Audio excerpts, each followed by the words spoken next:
Forced to leave their homes in South Bexar County, where a brush fire has spread hundreds of acres. This is happening on the south side of Silver Mountain Drive, just south of Loop 1604. Our Avery Everett joins us now live. She's as close as she can safely be to that scene. Avery, about an hour ago, the Texas A&M Forest Service said that the fire was 50% contained. Have you heard anything new since then?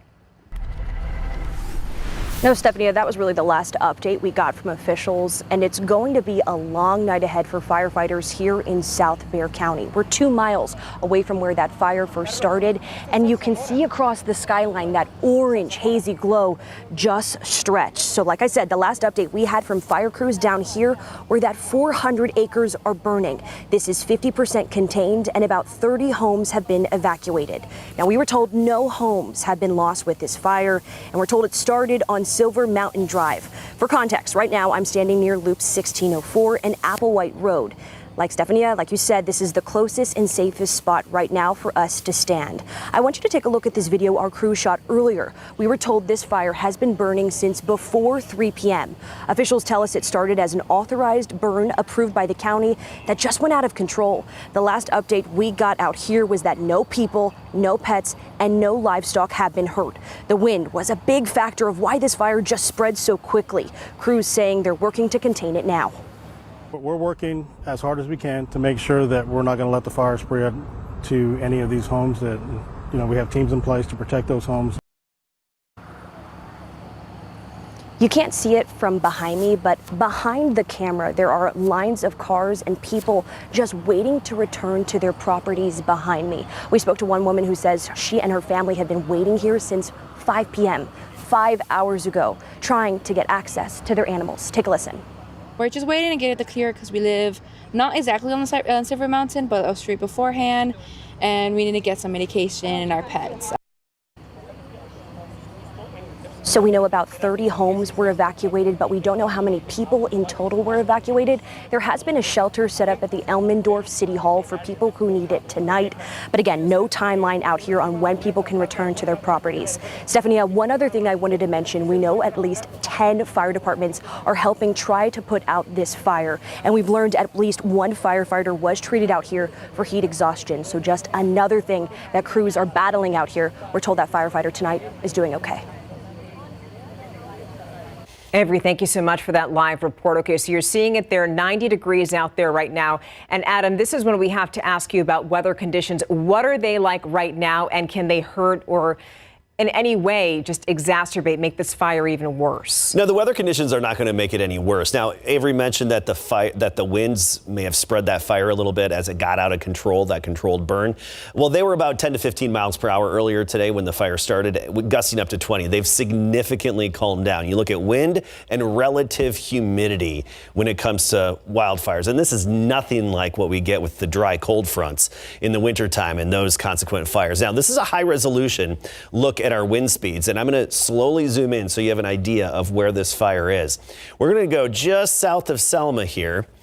Okay, and there's 16 on the far south side of Bexar County, Applewhite Road, and here's Silver Mountain. And you look at the winds currently right now, it's at only 8 miles per hour, and it's only going to drop even more and not be as pronounced. Let's also take a look at the relative humidity. Big picture, of course, the darker green closer to the Gulf. Really thick humidity and higher concentration of moisture in the air. You get here where the fire is, and in this general vicinity, 64% relative humidity is actually pretty good compared to what we typically deal with relative humidities of under 15 and under 10% with most wildfires. And this is going to improve. The humidity is going to be increasing just over the next few hours, and by after midnight, we're at nearly 70% relative humidity. So weather conditions will only start helping more through the night.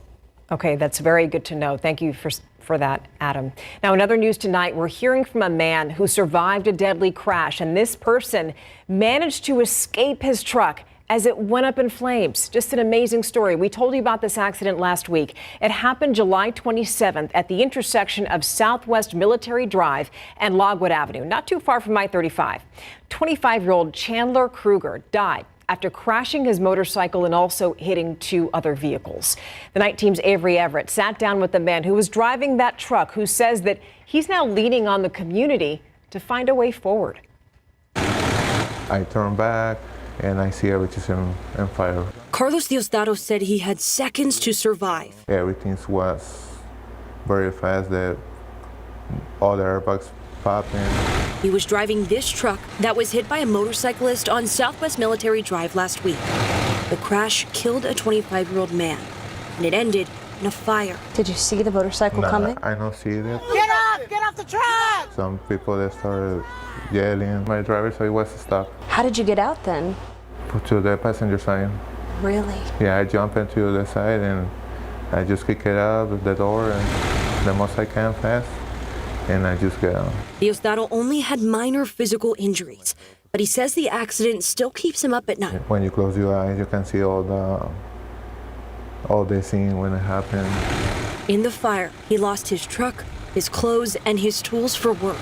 He says he's relying on donations to recover.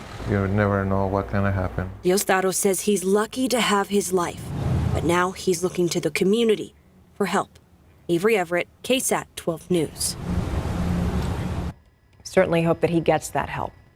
Now new at 10, just 2 days before the deadly July 4th floods up in Kerrville, the city's emergency management coordinator turned in his retirement notice after 31 years of service. Now, the city of Kerrville said that Jeremy Hughes left his position on July 24th, which is 1 week before leaders in Kerrville and Kerr County testified in front of the joint Texas House and Senate Committee on Flood Response and Preparedness. If you remember that testimony, it revealed that some county leaders were out of town or even asleep as the crisis began. It was also revealed that despite preparing to retire, Hughes was actually on duty the morning of the floods, and he helped coordinate the response. KSAT has requested the notice of Hughes' retirement. Of course, we'll let you know when we hear back. Tonight, a community conversation on the future of the Guadalupe River. 1 month after the deadly hill country floods, people in Kerr County are starting to figure out how they can restore the river. In Center Point, more than 100 people came together. This was an initiative that was really a collaboration between hill country nonprofits and also local river authorities. And their goal is to create unity after the tragedy. Tonight, they began creating a collective plan to see how the community wants to move forward with debris management and also regrowth along the riverbed. If you missed that meeting tonight, you have 2 more opportunities this week, tomorrow and Thursday from 4 to 6 p.m. Tomorrow's meeting is going to be in Ingram at Tom Moore High School, and then Thursday's is going to be in Kerrville at the Trailhead Beer Garden. We finally know tonight how a mother is going to be punished more than 4 years after she was accused in the death of her 18-month-old baby. She pleaded guilty to 1 count of intentionally or knowingly causing serious bodily injury to a child. We're talking about Delaney Chidas. She was sentenced to 20 years, and that includes the time that she's already served in jail. She was arrested back in March of 2021. And then 1 month later, baby James's remains were found under the mobile home where they used to live. After the ruling, baby James's aunt spoke with KSAT. But are we telling people that it's okay? Oh, go ahead, kill your child. It doesn't matter. You're not going to get any time. It's a slap on your hand. It's a slap in James's face. You're guilty of not providing James with love. Guilty of him being found dead. You're guilty of being a poor excuse of a mother and a human being. So you heard Marisol Benavides there. She also says that she's disappointed that there's not going to be a trial. She was hoping that that would provide answers as to why this happened. The family of the San Antonio woman who was struck and killed in her own front yard by a fiber optic cable just filed a lawsuit. That incident happened May 2nd when a hauler truck hit a low-hanging fiber optic cable, striking Glenda Roth in the head and also knocking her out. She was then taken to Brooke Army Medical Center, where she stayed in the ICU for 2 weeks before her family took her off life support. The lawsuit that was filed today accuses AT&T and Quest Utility Construction of hanging the line well below the national standard height. The lawsuit also accuses the dump truck driver of operating the vehicle in a negligent manner. Each of these companies has a part in either creating or ignoring the dangerous conditions that ultimately resulted in Glenda's passing. So that lawsuit seeks more than $1 million in damages. KSAT reached out to all 3 companies named in that suit. Only AT&T officials responded, saying that they received our inquiry and are looking into it. Governor Greg Abbott asking the Texas Supreme Court to remove Democratic State Representative Jean Wu from office for leading the effort to block the legislature from voting on new congressional maps. That's what the drama is all about right now. This is coming after 50 Democrats left the state to stop the vote of a new congressional redistricting map that they say would favor Republicans in next year's midterms. Governor Abbott saying that those involved are, quote, abandoning their duty and wants their seats vacant for special elections. But the court has to decide whether that's going to happen by Thursday. And at this point, it's unclear when the Democrats are going to return to Texas. Stay right where you are after the break. After a back and forth with county leaders, San Antonio Mayor Gina Ortiz-Jones spoke with KSAT about a video that was streamed on a county website showing a councilwoman after she had been accused of DWI. Also, he put his life on pause after he was attacked in his own classroom. And now that Judson ISD teacher is sharing his story. And that story is also coming up right after the break. A former special education teacher says that he's still recovering after he says a student attacked him. The injuries have sidelined his career and his life. For months, KSAT Investigates' Daniela Ibarra has been reporting on issues that teachers have been dealing with in the classroom. And tonight, she's going to tell us why one teacher is calling on Judson ISD to help protect others. Bosco is what keeps Christopher Johnson going. Some days when I don't want to get out of bed, I mean, I kind of have to because of him. The Doberman relies on Johnson for care and support, just like the special needs students he taught at Judson Middle School. Those kids always have a different outlook in life. Like, it's beautiful. Last December, Johnson says one of those students had a bad day. School staff woke the student up, and Johnson says he got aggressive. He swung at me, and as he swung, I dodged and hit my head on the brick wall. So I did black out, but my adrenaline was still pumping during that time. Do you blame the student at all for your injury? I don't blame the student. Like, he doesn't understand like what was going on. So I don't blame him in any way. Johnson says doctors diagnosed him with a cognitive delay. He says he had issues with workers' comp. It's just been an up and down roller coaster. My certification ended up going into inactive status. That's why the board voted to end his employment. Regarding the voiding of contract of Christopher Johnson. Do you think you got enough training to keep you safe? As far as the training for restraining a kid, that was pretty much it. Judson ISD declined to do an on-camera interview with us, but says Johnson was granted assault leave. The district says its teachers are given training and resources to help respond and de-escalate students who may become aggressive. If the student needs it, the district says it assigns an aide. Despite everything that you've been through, you want to go back and work for the district? Like I said, it's mostly for the kids. It's not for the district, in my opinion. Like, it's strictly the kids, because I enjoy making a difference. Go lay down. Thank you. For KSAT Investigates, I'm Daniela Ibarra. And KSAT Investigates will continue its in-depth reporting on teachers being injured in the classroom. So if you'd like to share your story, you can get in touch with Daniela by finding this story on our website. Now, Bexar County leaders are pushing back on Mayor Gina Ortiz-Jones' claim that footage of an arrested councilwoman going before a judge was leaked video. KSAT Investigates obtained emails showing Jones referring to the July 25th footage of District 8 Councilwoman Ivalis Mesa Gonzalez as a, quote, unprecedented leak. Will County Judge Peter Sakai and Administrative Judge Ron Rangel both responded to the email and told the mayor that the video came from a public magistration livestream, which has been available for years. In the email thread, Rangel suggested that the city open its own magistration proceedings for transparency. And when we got the chance to ask the mayor about that situation today, she says that neither her nor higher officials were aware of that live stream, which is what the questioning was all about. For us, for that to have been in play for so long, and for senior city officials to not be aware of it in any way, again, to us indicated that something inappropriately had been shared. Mesa Gonzalez, sworn in weeks ago, faces a misdemeanor DWI charge, and she is set for arraignment on August 25th.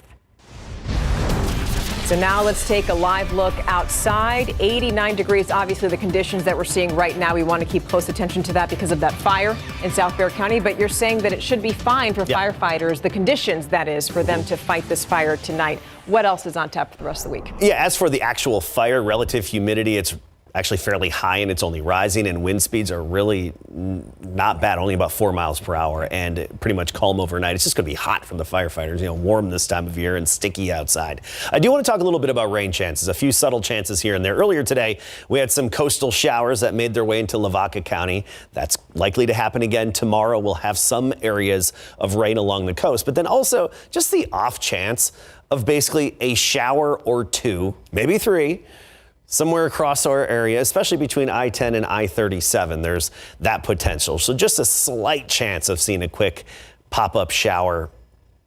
10% chance is all we get it. Slightly higher odds by next Monday, Tuesday. Here's the situation.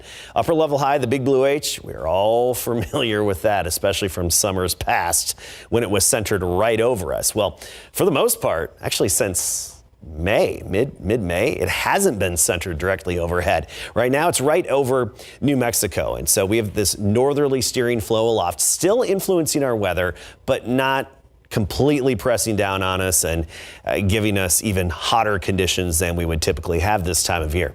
Well, this is going to break down a little bit and weaken, and it actually opens the door for a very weak disturbance, basically a ripple in the upper level flow coming off the Gulf here into South Texas by Sunday and on into Monday and Tuesday of next week. It could be just enough to utilize some instability in the atmosphere to just pop a few more extra showers here and there by Sunday and Monday and Tuesday. But even then, it's a 20% chance. And as it stands right now, overall potential is pretty slim.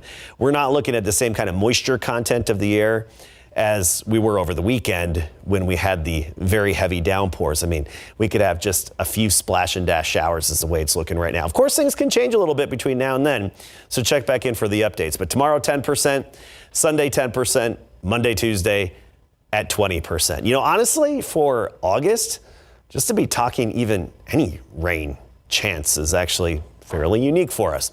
All right, here's a look at Tropical Storm Dexter. Not much to this storm. It's north of Bermuda. Now, the highest the winds got within there was 46 miles per hour. I mean, we get more than that from cold fronts in the wintertime. So very weak system. That's moving away into the North Atlantic. Other locations we're watching out in the tropics, a 40 to 50% chance of some development potentially into the next tropical depression or tropical storm off the Carolina and Georgia coastline, as well as right out there in the middle of the Atlantic. Another wave coming off of Africa could turn into the next tropical system. Just something to watch. No indications that anything will move toward or near Texas anytime soon. 98 was our high temperature today.